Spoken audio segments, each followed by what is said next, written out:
اصحاب کہف، ایک قول یہ ہے کہ یہی اردن کے اندر جو پہاڑ میں اصحاب کہف مشہور ہے یہی ہے، اور اس کی ایک دلیل یہ ہے کہ اس کے سیدھ میں نیچے کی طرف ایک شہر آباد ہے، اس کا نام اب بھی رقیم ہے۔ رقیم،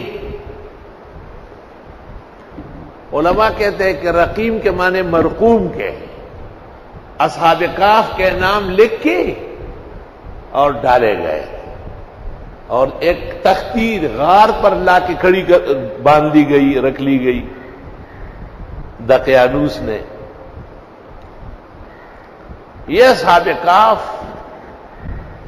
جب بادشاہ سے فارغ ہو کے غار میں جا کے بیٹھ گئے، فکر کر رہے تھے کہ ان کو نیند آئی، اور 309 سال تک سوتے رہے۔ 309 سال میں دقیانوس کا دور ختم ہوا، عیسیٰ مسیح مبعوث ہوئے، اور وہ آسمان پر تشریف لے گئے، اور بیدروس بادشاہ موحد مسلمان اعلیٰ درجوں کا متبع شرائع، اس کا زمانہ آیا، اور وہ فکر مند تھا کہ لوگ آخرت پر ایمان رکھے، لیکن دقیانوس کے مردار آثار تھے، آخرت کے منکر زیادہ تھے۔ وہ فکر مند تھا کہ اللہ کو ایسی قدرت کا کرشمہ دکھائے۔ چنانچہ 309 سال بعد جب اصحاب کہف نکل آئے، دنیا حیران ہو گئی۔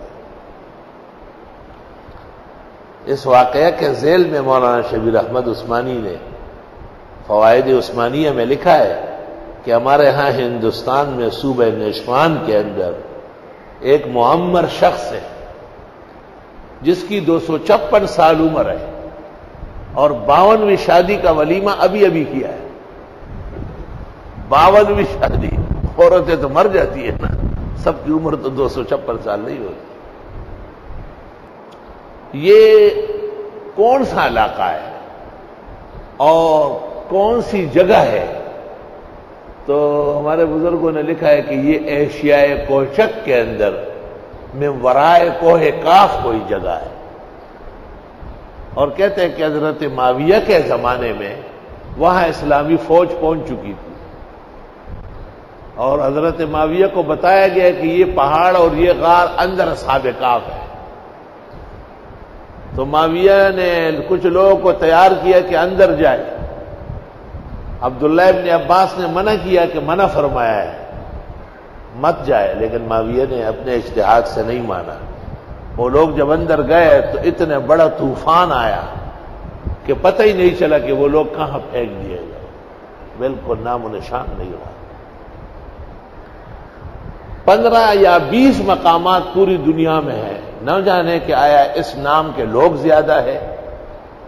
یہ جو اردن کا اصحاب کہف ہے اور رقیم ہے، یہ تو میں دیکھ کے آیا ہوں، اس میں کوئی شک نہیں ہے کہ یہ وہی جگہ ہے۔